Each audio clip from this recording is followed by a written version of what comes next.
മതി മോളെ പറിച്ചത്. നീ ഇങ്ങനെ പറിച്ചു പറിച്ച് എന്റെ തല മുട്ടയാക്കും. എനിക്കിങ്ങനെ ആരുടെങ്കിലും നരച്ചുമുടി പറിക്കുന്നതേ എന്തൊരു ഇഷ്ടമാണെന്നോ. ഓ, അപ്പൊ നീ എനിക്ക് വയസ്സായി എന്ന് പറയാ അല്ലേ? എനിക്ക് അത്ര വയസ്സൊന്നും ആയിട്ടില്ല. വീട്ടിൽ ഡാഡിയുടെ മുടി പറിക്കാന്ന് വെച്ചാ ഒരു രക്ഷയില്ല. ഓ,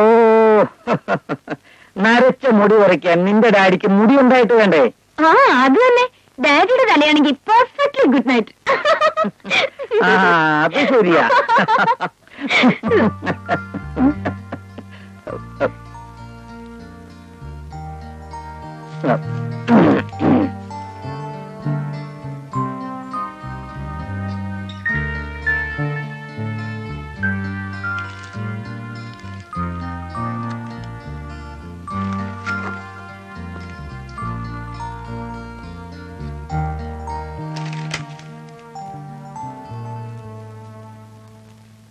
പത്മാവതി, എന്താ മഞ്ജു നല്ല മിടുക്കിയല്ലേ?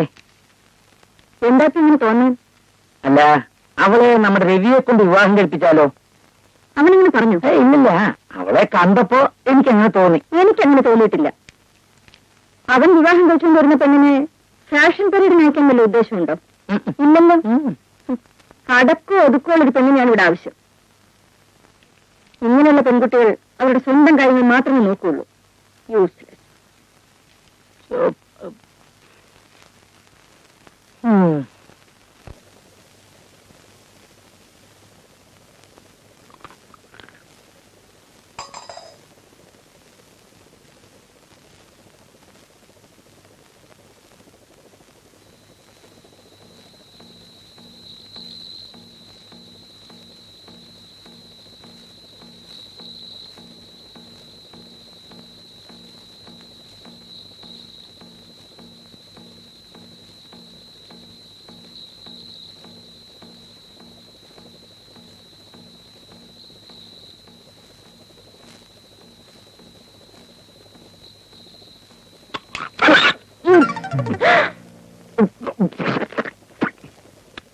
വാരോ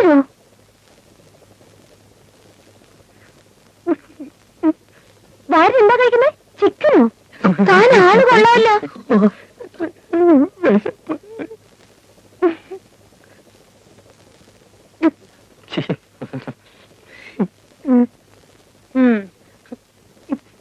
താനല്ലേ പറഞ്ഞത് ഈ വീട്ടിൽ മത്സ്യമാംസം വെക്കത്തില്ലെന്ന്? എന്നിട്ട് താനെന്താ കഴിക്കുന്നേ? ഞാൻ ആന്റിയോടും ചോദിക്കട്ടെ. എന്റെ പൊന്നു ചതിക്കരുത്. ഇക്കാര്യം പുറത്ത് ആരോടും പറയരുത്. അല്ല, ഇതെന്താ വെന്തിങ്ങിയോ? ഇതാരുടെ? എന്റെ. സത്യം പറയണ താനാരാ?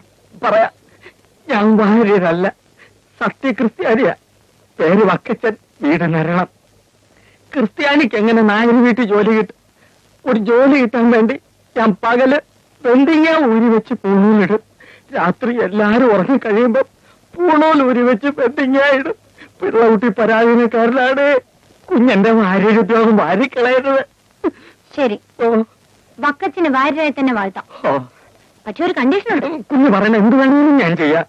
താൻ ഈ രാത്രി ഉണ്ടാക്കുന്ന നോൺ വെജിറ്റേറിയൻ അതൊക്കെ കേൾക്കും. താൻ ഈ രാത്രി ഉണ്ടാക്കുന്ന നോൺ വെജിറ്റേറിയൻ അതിന്റെ ഒരു പങ്ക് എന്റെ റൂമിൽ കൂടി ദിവസം എത്തിക്കണം. എത്തിച്ചോളാം. ശരി, കഴിച്ചോളൂ.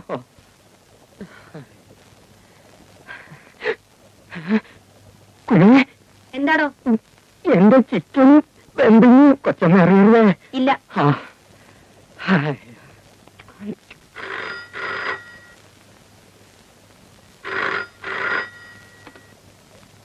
ഹലോ, കണ്ണൂരിൽ നിന്ന് ട്രങ്കോളോ? ആ, കണക്ട് ചെയ്യൂ. ഹലോ, ആരാ? ആ ചേട്ടനാണോ? എന്താ ജയദേവന്റെ വിവാഹം ഈ 15-ന് ഫിക്സ് ചെയ്തിരുന്നോ? Very good. ഇല്ല, അദ്ദേഹത്തിന് എനിക്ക് വരാൻ പറ്റുമെന്ന് തോന്നുന്നില്ല. അദ്ദേഹത്തിന് സുഖമില്ലായിരിക്കല്ലേ? ആ, പിള്ളേരെല്ലാരും വരുന്നുണ്ട്. തലേ ദിവസം തന്നെ അയക്കാം. എന്താ? ആ, ഇവിടെ എല്ലാവർക്കും സുഖം തന്നെ. എന്നാ വെക്കട്ടെ. ശരി.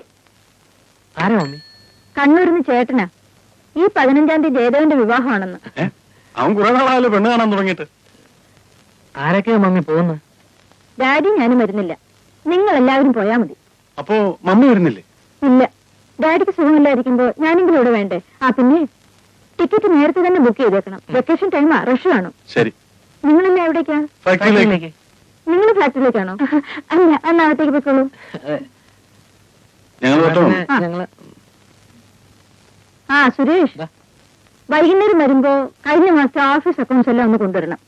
എനിക്കൊന്ന് വെരിഫൈ ചെയ്യാനാ. അല്ല മമ്മി, ഇന്ന് തന്നെ കൊണ്ട് കാണിക്കണം. ആ വേണം.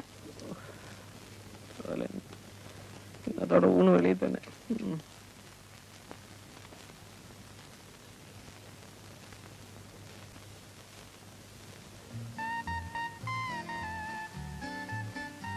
May I come in, sir? Yes, come in. Manju, Sridevi ഇവിടെ ഇല്ല, അപ്പുറത്താണ്. ഞാൻ ചേട്ടനെ കാണാൻ വന്നതാ. ഞാനൊരു കാര്യം പറഞ്ഞാ അത് സ്തുതിഗീതമായി ചേട്ടന് തോന്നരുത്. ഇല്ല, ഈ വീട്ടിൽ ചേട്ടൻ ഒഴിച്ച് ബാക്കി എല്ലാവരും ഫൂൾസ് ആണ്. അത് കറക്റ്റ്. ആ ചേട്ടാ, നാളത്തെ ദിവസം എന്താണെന്നറിയോ? April 1st, അതായത് വിഡ്ഢികളുടെ ദിവസം. എല്ലാവരും ഫൂളാക്കാൻ വേണ്ടി ഞാനൊരു സൂത്രം ഒപ്പിക്കുന്നുണ്ട്. ചേട്ടനോട് മാത്രം പറയാം. നാളെ ടെറസിൽ ഈ വീട്ടിലെ എല്ലാവരും വരും. അവര് ഫൂളാകുന്ന കാണാൻ ചേട്ടൻ ആരെയും അറിയിക്കാതെ ടെറസിൽ വരണം. രാവിലെ കൃത്യം 10 മണിക്ക്. ഇങ്ങനെ ഓരോരോ വിധികൾ നാളത്തെ ദിവസം അറിയാത്ത ലോകത്ത് ആരെങ്കിലും ഉണ്ടാവും? അവരൊക്കെ എന്റെ പ്രദേശമായിട്ടൊന്നും ജനിച്ചല്ലോ എന്ന് ആലോചിക്കുമ്പോഴാ. അതെ അതെ. അപ്പൊ ഞാൻ പറഞ്ഞ പോലെ നാളെ കൃത്യം 10 മണിക്ക്. ഓക്കെ, 10 മണിക്ക്. നാളെ രാവിലെ 10 മണിക്ക്. ഇവനൊക്കെ അനുഭവിക്കുന്ന എനിക്കൊന്ന് കാണണം. അല്ല പിന്നെ അപ്പോ എല്ലാരും വരുമോ? ഉം. അവരെല്ലാരും ഫുൾസ് ആവുന്ന എനിക്കൊന്ന് കാണണം. പക്ഷെ മഞ്ജു, മമ്മി അറിഞ്ഞാൽ? അതിന് ആന്റി നാളെ ഓഫീസിൽ പോകും. അടുത്ത് റിലീസ് ചെയ്യാനുള്ള 2-3 പടങ്ങളുടെ സെൻസറിങ്ങിന് പോകണമെന്നാ പറഞ്ഞത്. അപ്പൊ രാജേട്ടാ, നാളെ രാവിലെ കൃത്യം 10 മണിക്ക്. ഓക്കെ? ഓക്കെ. ഇല്ലില്ല, ഞാനും ഒരിക്കലും വിശ്വസിക്കില്ല. എന്നെ തട്ടിക്കാൻ നോക്കണ്ട. എനിക്ക് അപ്പോഴേ അറിയാം ഞാൻ പറഞ്ഞ രവി വിശ്വസിക്കില്ലെന്ന്. എന്നാലും പറയാമെന്ന് കരുതി. കാരണം നമ്മൾ രണ്ടുപേരും ഒന്നല്ലേ. ഈ വീട്ടിൽ ഇത്ര ഇന്റലിജന്റും ഹാൻഡ്സം ആയിട്ടുള്ള ഒരാൾ രവി മാത്രമേ ഉള്ളൂ. അതുകൊണ്ടാണല്ലോ ഞാൻ വലയിൽ വീണുപോയത്. Thanks for your compliment. അപ്പൊ നാളെ രാവിലെ 10 മണിക്ക് എല്ലാവരും ടെറസിൽ വരും. വരുമല്ലോ? തീർച്ചയായും. ചേടാ, എന്റെ മക്കളെല്ലാം ഇത്രയും മണ്ടന്മാരായി പോയല്ലോ. ഞാൻ ഇവരെ ഇത്രയും കാശ് ചെലവാക്കി പഠിപ്പിച്ചിട്ട് എന്തുവാ പ്രയോജനം? ഒരു ശകലം കോമൺ സെൻസ് ഇല്ലാതായി പോയല്ലോ. അങ്കിൾ, ഞാൻ പറഞ്ഞതുപോലെ നാളെ 10 മണിക്ക് എത്തണം. ചേച്ചി, കാര്യമൊക്കെ കൊള്ളാം. മമ്മി അറിഞ്ഞാലത്തെ സ്ഥിതി എന്താണെന്ന് അറിയാലേ. അവസാനം ചേച്ചിയും കൂടെ കാലു മാറി കഴിഞ്ഞാൽ പിന്നെ എന്റെ അഡ്രസ് പോലും കാണൂല. ഒന്നും സംഭവിക്കില്ല. ഡാൻസ് പഠിപ്പിക്കാരെന്ന് പറഞ്ഞോണ്ടാ ഞാൻ കൂടി നിൽക്കുന്നത്. നിന്റെ ഒരു ഡാൻസ് എന്നെ മമ്മൂട്ടിയായി തരാന്ന് പറഞ്ഞ ഒരു കാര്യം നടന്നില്ല. രണ്ടുപേരുടെ കാര്യം ഞാൻ ഏറ്റു. പക്ഷെ നാളത്തെ കാര്യം ഒരു കുഞ്ഞു പോലെ അറിഞ്ഞു പോരുത്. ചേച്ചി,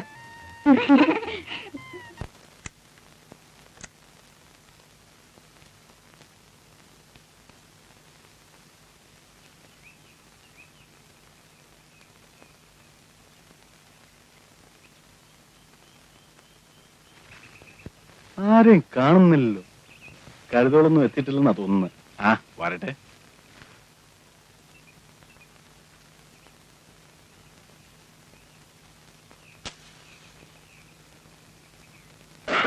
ഡാഡി, നീയാ? ഇവിടെ ഇപ്പൊ എന്ത് ചെയ്യുന്നു? ഞാൻ കാലത്തെ ഒരല്പ കാറ്റുവെള്ളം വന്നാ. രാവിലെ ഇത്തിരി കാറ്റുള്ളത് നല്ലതാ. അല്ല, നീ എന്തിനാ ഇങ്ങോട്ട് വന്നത്? ഞാനിപ്പോ ഇങ്ങനെ എന്താ രണ്ടുപേരും ഇവിടെ? നീ ഇവിടെ ഇപ്പൊ എന്തിനു വന്നു? ഞാൻ കുറെ ദിവസം ടെറസിന്റെ മുകളിലേക്ക് വന്നിട്ട് ചുമ്മാ ഇവിടെയൊക്കെ എങ്ങനെയുണ്ടോ നോക്കാൻ വേണ്ടി വന്നതാ.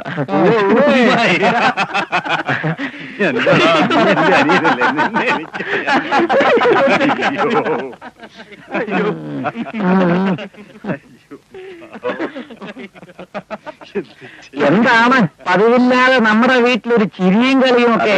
എടാ കഴുതകളെ, നീയൊക്കെ ഇത്ര മണ്ടന്മാരായി പോയല്ലോടാ. ആ മഞ്ജു നിങ്ങളെ ഏപ്രിൽ ഫൂളാക്കിയതാ.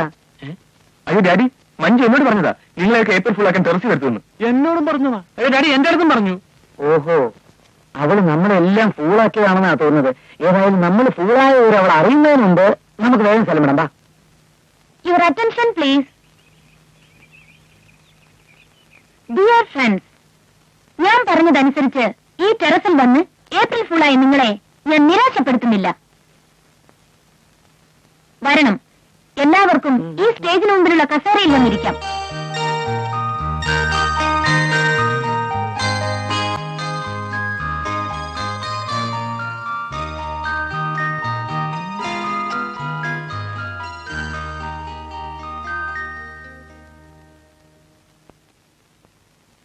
വേണ്ടി ബാലെ രൂപത്തിലുള്ള ഒരു നൃത്ത പരിപാടി അവതരിപ്പിക്കാൻ പോവുകയാണ്.